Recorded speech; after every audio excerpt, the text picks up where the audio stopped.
प्रिय छात्रों, हिंदी के इस शिक्षण सत्र में आपका हार्दिक स्वागत है। इस भाग में हम संस्कृत खंड के अंतर्गत आरूढ़ श्वेत केतु संवाद पाठ के हिंदी अनुवाद का अध्ययन करेंगे। छांदोग्य उपनिषद से उद्धृत प्रस्तुत अंश में आरूढ़ अपने पुत्र श्वेत केतु को ज्ञान की बातें बता रहे हैं। परीक्षा में आपसे संकेत, संदर्भ और हिंदी अनुवाद लिखने की अपेक्षा की जाती है। संकेत के लिए दिए हुए हिस्से के पहले शब्द, फिर डॉट डॉट का निशान, फिर आखिरी शब्द को आप लिखते हैं। संदर्भ कुछ इस तरह से लिखें। प्रस्तुत संस्कृत गद्यांश हमारी पाठ्य पुस्तक हिंदी के संस्कृत खंड के अंतर्गत आरूढ़ श्वेत केतु संवाद पाठ से लिया गया है या अवतरित है, ऐसा भी आप लिख सकते हैं। यह छांदोग्य उपनिषद से उद्धृत है। केवल इतना ही आपको लिखना है। अब आइए हिंदी अनुवाद देखें और हम इसे जूम कर ले रहे हैं जिससे आपको स्पष्ट दिखाई पड़े। तो आइए इसे टुकड़ों में पढ़ते हैं जिससे आपको आसानी हो। सह 12 वर्षम उपेत्य चतुर्विंशति वर्षः सर्वान् वेदान् अधीत्य महामना अनुचानमानी स्तब्ध एआय। अब यहां तक का शब्दार्थ और हिंदी अनुवाद देखें। ध्यान दीजिएगा, ये उपनिषद से है, इसलिए यहां शब्दार्थ के अलावा आपको कुछ शब्द अपनी ओर से मिलाने होंगे भाव के अनुसार, तभी आप पूरा अनुवाद बना पाएंगे। तो पहले शब्दार्थ देखिए। सह, सह माने वह। 12 वर्षम 12 वर्ष। उपेत्य, उपेत्य माने उपनयन कराकर। चतुर्विंशति वर्ष 24 वर्ष। सर्वान, सर्वान माने संपूर्ण। वेदान अधीत्य, वेदान माने वेदों को, अधीत्य माने पढ़कर या अध्ययन कर। अगर वेदान अधीत्य पूरा एक साथ आप कर रहे हैं तो वेदों को पढ़कर या वेदों का अध्ययन कर। महामना, इसके कई अर्थ होते हैं। महामना माने बड़ा मन वाला या पांडित्य मना या अपने को बुद्धिमान मानने वाला। यहां गर्व के रूप में है, थोड़ा घमंड के रूप में है, तो अपने को बुद्धिमान मानने वाला। अनुचानमानी, अब इसके अर्थ में आ जाइए। अनुचानमानी के भी कई अर्थ होते हैं। मुख्य तो होता है वेदों का ज्ञानी मानने वाला। इसके अलावा अहंकार युक्त, अकड़ वाला, अविनीत, अमनस्वी, कई अर्थ होते हैं। तो जो अर्थ ज्यादा सटीक रहता है उसी का प्रयोग कर लिया जाता है। स्तब्ध, स्तब्ध माने शांत। एआय माने लौटा, एआय का अर्थ होता है लौटा। अब चलिए अर्थ करिए। सह, सह माने वह, और वह का तात्पर्य है श्वेत केतु। वह श्वेत केतु 12 वर्षम 12 वर्ष की अवस्था में उपेत्य, उपनयन कराकर, चतुर्विंशति वर्ष 24 वर्ष तक या 24 वर्ष आयु पर्यंत आश्रम जाकर, सर्वान संपूर्ण, वेदान अधीत्य वेदों का अध्ययन कर, महामना बड़ा मन वाला या अपने को बुद्धिमान मानते हुए, अनुचानमानी अहंकार युक्त होकर, स्तब्ध शांत भाव से एआय घर लौटा या वापस लौटा। अर्थ फिर से सुन लें। वह श्वेत केतु 12 वर्ष की अवस्था में उपनयन कराकर 24 वर्ष आयु पर्यंत आश्रम जाकर, संपूर्ण वेदों का अध्ययन कर, बड़ा मन वाला होकर अर्थात अपने को बुद्धिमान मानते हुए अहंकार युक्त होकर शांत भाव से घर लौटा। अब दूसरी पंक्ति देखें। तम अहम पितोवाच श्वेत केतो यन्नु सोमेदम महामना अनुचानमानी स्तब्धोष्युत तमादेशम प्राच्यः। अब इसे विच्छेद और शब्दार्थ एक साथ देखते चलें। तम हम, तम हम, तम का अर्थ है उससे, तम अहम, पितोवाच, पिता ने कहा। श्वेतकेतु नाम है। यत नु, यन्नु, इसका अर्थ हुआ तुम जो। सुमेदम, सौम्य, इदम, सौम्य यानी संबोधन है उसके लिए। महामना, यहां भी वही होगा, बड़े मन वाला। अनुचानमानी, अहंकार युक्त या आकड़ वाला। अस्तब्धोस्यूत माने किंकर्तव्य विमूढ़ होते हुए, किंकर्तव्य विमूढ़, जिसे यह न समझ में आए कि क्या करें और क्या न करें, उसी को कहते हैं किंकर्तव्य विमूढ़। तम, तम माने उनसे, माने यहां एक अर्थ है गुरु से। आदेश माने उपदेश। प्राच्य, पूछा। अब अर्थ करें। तमह, उससे अर्थात श्वेतकेतु से। पितोवाच, पिता ने कहा। सौम्य, हे सौम्य, तुम जो, यन्नु, तुम जो अहंकार युक्त अविनीत हो, तो गुरु से क्या पाया, इतना जोड़ना है, तो गुरु से क्या पाया।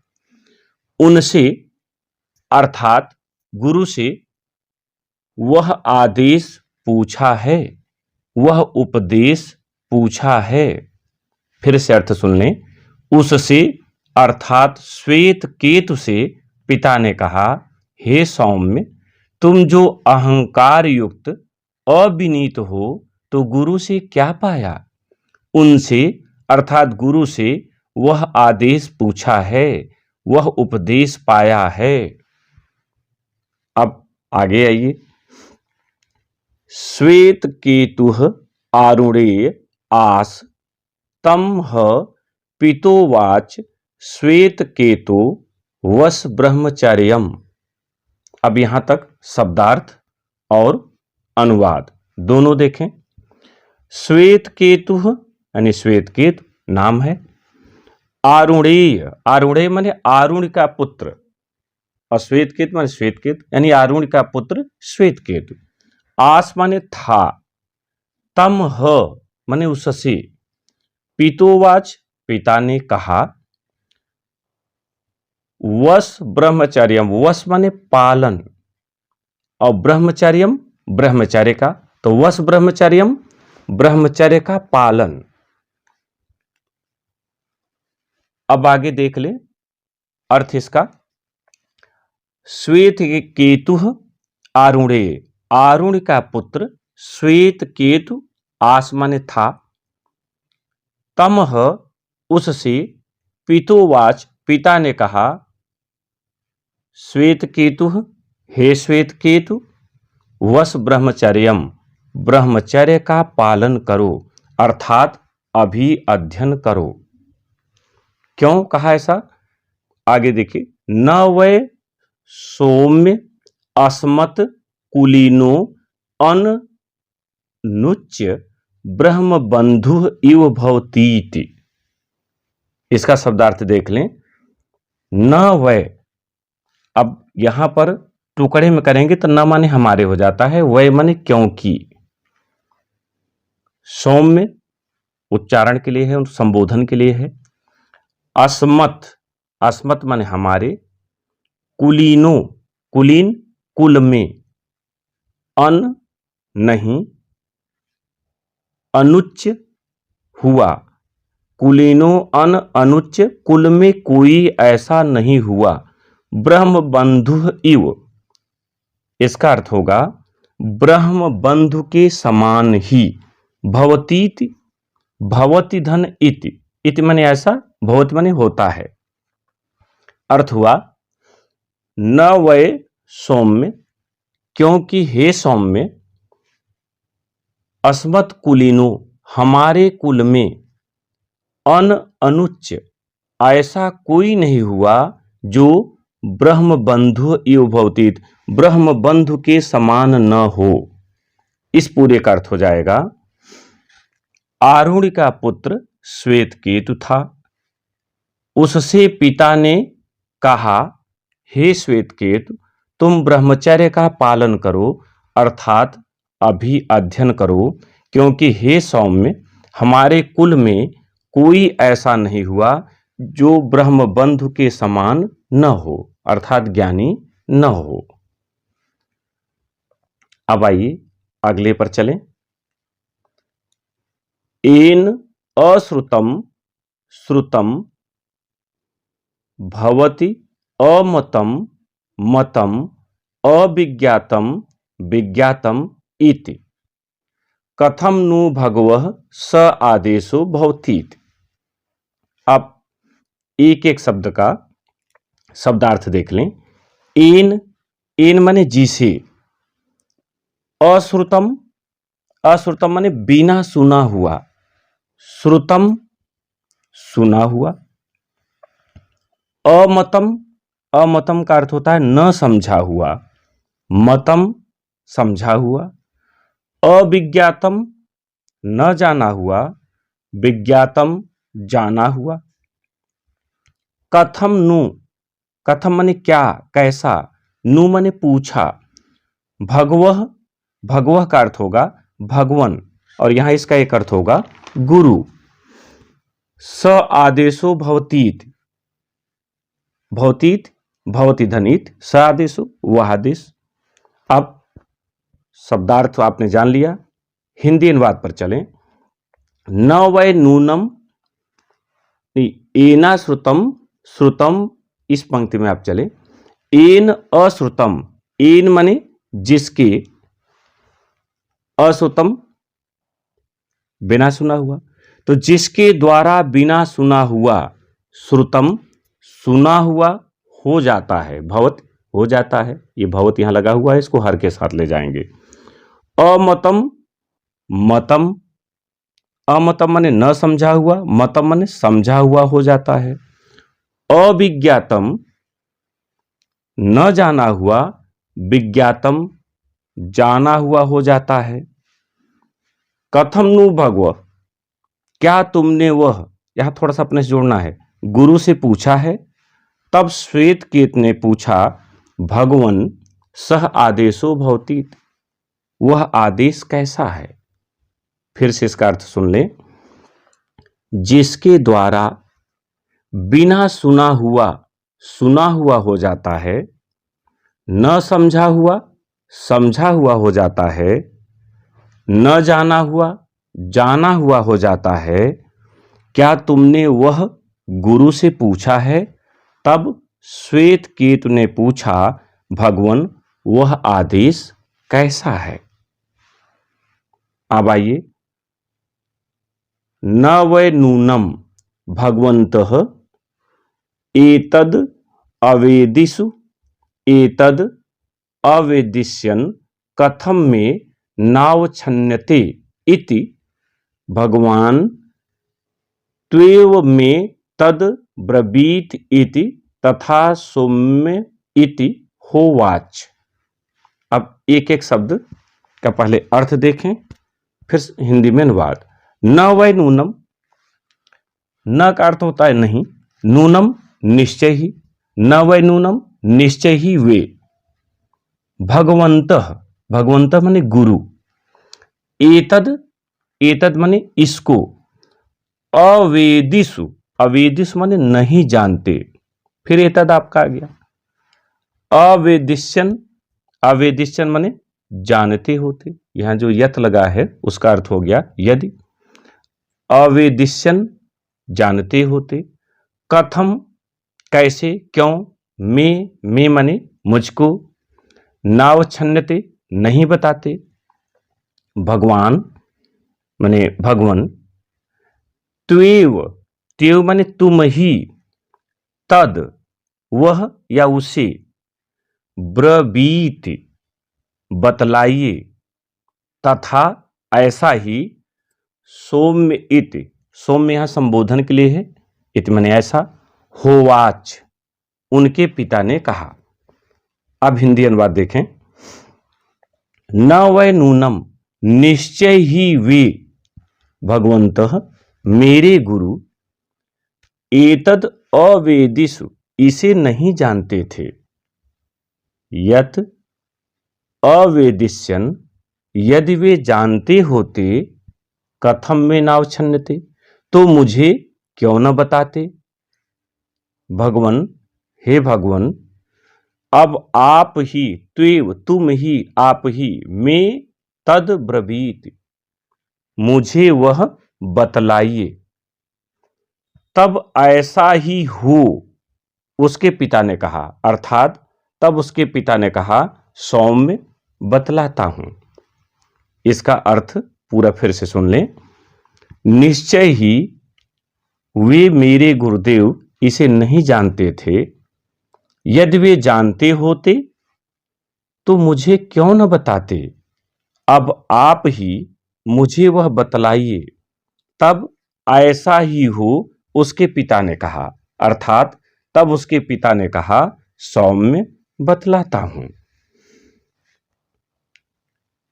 यथा सौम्य एकेन नख निकृन्तनेन सर्वं कार्षणायसं विज्ञातं स्यात् वाचारंभणं विकारो नामधेयं कृष्णाय सम इति एव सत्यमेव सोम स आदेशो भवति। मुख्य मुख्य अर्थ देखें पहले। अब यहां पर जो कहा जा रहा है उसमें कुछ शब्द आपको अपनी ओर से जोड़ने होंगे। यथा माने जैसे, सौम्य ये संबोधन है। एकेन, एकेन माने एक, नख निकृन्तनेन, नख निकृन्तनेन माने नाखून काटने वाला, अर्थात नहन्नी या नहन्ना। सर्वम माने संपूर्ण। कार्षणायसम, कार्षणायसम माने काले लोहे को, माने कांसा। विज्ञातम, विज्ञातम माने जाना जाता है। स्यात्, स्यात् माने होता है। वाचारंभणम, वाचारंभणम माने वाणी का सहारा। विकारो, विकारो माने विकार या तर्क। नामधेयम, नाम मात्र का। कृष्णायसम इति एव, काला लोहा ही। सत्यमेव, सत्य ही। सौम्य फिर ये संबोधन है। सादेशो भवतीत, भवतीत आप देख चुके हैं इसके पहले। भवती धन इत, ऐसा होता है। अब हिंदी अनुवाद पे चले। यथा सौम्य एकेन, पिता अरुण ने कहा, हे सौम्य, जैसे एक नाखून काटने वाले अर्थात नहन्नी के ज्ञान से संपूर्ण, सर्वम संपूर्ण, काले लोहे अर्थात कांसे का, विज्ञातम ज्ञान हो जाता है, क्योंकि विकार वाणी का सहारा है। सत्य केवल लोहा या कांसा है। हे सौम्य, वैसा ही या ऐसा ही वह आदेश है, ऐसा ही वह उपदेश है। फिर से देख लें। पिता आरुण ने आगे कहा, हे सौम्य, जैसे नाखून काटने वाले अर्थात नहन्नी के ज्ञान से संपूर्ण काले लोहे का अर्थात कांसे का ज्ञान हो जाता है, क्योंकि विकार वाणी का सहारा है। सत्य केवल लोहा या कांसा ही है। हे सौम्य, वैसा ही वह आदेश है, ऐसा ही वह उपदेश है। तात्पर्य यह कि जैसे नहन्नी से नाखून जिससे काटा जाता है उसका ज्ञान हो जाए तो सभी कांसे का गुणधर्म जाना जा सकता है कि वह कैसा है। ऐसा ही वह उपदेश है कि अगर उसे जान लिया जाए तो सब कुछ जाना जा सकता है। यह कहना चाहते हैं श्वेत केतु के पिता आरुणि। तो अर्थ केवल इतना ही आपको यहां लेना है। ये तो केवल समझने के लिए आपको है कि पिता आरुणि ने कहा, हे सौम्य, जैसे एक नाखून काटने वाले अर्थात नहन्नी के ज्ञान से संपूर्ण काले लोहे अर्थात कांसे का ज्ञान हो जाता है, क्योंकि विकारवाणी का सहारा मात्र है। सत्य केवल लोहा या कांसा ही है। हे सौम्य, ऐसा ही वह आदेश है या ऐसा ही वह उपदेश है। अब अंतिम पर आइए। यथा सौम्य एकेन लोहमणिना सर्वं लोहमयं विज्ञातं स्यात् वाचारंभणम विकारो नामधेयम लोहमित एव सत्यम। इव भी कर सकते हैं, लोहमित इव सत्यम। अब यहां पर पहले शब्दार्थ पर चलिए। तो यथा पहले की तरह रहेगा, जैसे, जिस प्रकार, इसका अर्थ। सौम्य संबोधन है, एकेन मने एक। लोह मणिना के दो अर्थ होते हैं, एक तो होता है चुंबक और एक होता है स्वर्ण, इसलिए दो अर्थ यहां आप लेंगे और जो आपको अच्छा लगे उसे आप लिखेंगे। सर्वम मने संपूर्ण। लोहमयम, लोहमय मने लौहत्व और सोना लेंगे तो स्वर्णत्व। चुंबक तो चुंबकत्व, ये तीनों अर्थ लिए जा सकते हैं, लौहत्व, स्वर्णत्व, चुंबकत्व। विज्ञातम, विज्ञातम माने जान लिया जाता है। स्यात्, स्यात् माने होता है। वाचारंभणम, वाचारंभणम माने वाणी का सहारा। विकारो, विकार या तर्क। नामधेयम, नाम मात्र का। लौह मिति इव, लौहत्व या स्वर्णत्व, जो भी आप अर्थ लेंगे वो सत्य माने सत्य है। अब हिंदी अनुवाद देखिए। यथा सौम्य एकेन लोहमणिना, अब यहां हम लोहमणिना का अर्थ पहले चुंबक ले रहे हैं, बाद में स्वर्ण, दोनों अर्थ सुन ले। हे सौम्य, जिस प्रकार लोहे से बने, लोहमणिना आप चुंबक ले रहे हैं, लोहे से बने चुंबक का ज्ञान होने पर संपूर्ण लौहत्व अर्थात लोहे से बने पदार्थों का ज्ञान हो जाता है, क्योंकि विकार वाणी का सहारा मात्र है, सत्य केवल लौहत्व ही है, लोहा तत्व ही है। हे सौम्य, ऐसा ही वह आदेश है। तात्पर्य कि चुंबक का ज्ञान होने पर चुंबक जिन लोहे को खींचता है उन सभी लोहे का ज्ञान हो जाता है। अलग अलग जो कहा जाता है वो वाणी का एक सहारा है, लेकिन सच यही है कि वो संपूर्ण लोहा है। तो ये कर तो ये हुआ कि हे सौम्य, जिस प्रकार लोहे से बने चुंबक का ज्ञान होने पर संपूर्ण लौहत्व अर्थात लोहा तत्व की पदार्थों का ज्ञान हो जाता है, क्योंकि विकारवाणी का सहारा मात्र है, सत्य केवल लौहत्व ही है। हे सौम्य, ऐसा ही वह आदेश है। और दूसरा अर्थ यहां अगर आप स्वर्ण लें, लोहमणिना का एक, लोह का एक अर्थ स्वर्ण भी होता है, तो इस तरह से अर्थ हो जाएगा कि हे सौम्य, जिस प्रकार स्वर्ण मणि का ज्ञान होने पर संपूर्ण सुवर्ण का ज्ञान हो जाता है, क्योंकि विकार वाणी का सहारा मात्र है, सत्य केवल सुवर्ण ही है। हे सौम्य, ऐसा ही वह आदेश है, ऐसा ही वो उपदेश है। फिर से सुन लें। हे सौम्य, जिस प्रकार स्वर्ण मणि का ज्ञान होने पर संपूर्ण सुवर्ण का ज्ञान हो जाता है, क्योंकि विकार वाणी का सहारा मात्र है, सत्य केवल स्वर्ण ही है। हे सौम्य, ऐसा ही वह आदेश है, ऐसा ही वह उपदेश है। ध्यान रखिएगा कि ये उपनिषद की बातें हैं, इसलिए कुछ चीजें यहां जोड़कर ही आप उसे लिख सकेंगे। शब्द के केवल अर्थ के आधार पर लिखने में आपको कठिनाई होगी। मुझे उम्मीद है कि आपने इसे अच्छे से समझ लिया होगा। अब इसके प्रश्नोत्तर के साथ हम फिर उपस्थित होंगे। बहुत बहुत धन्यवाद।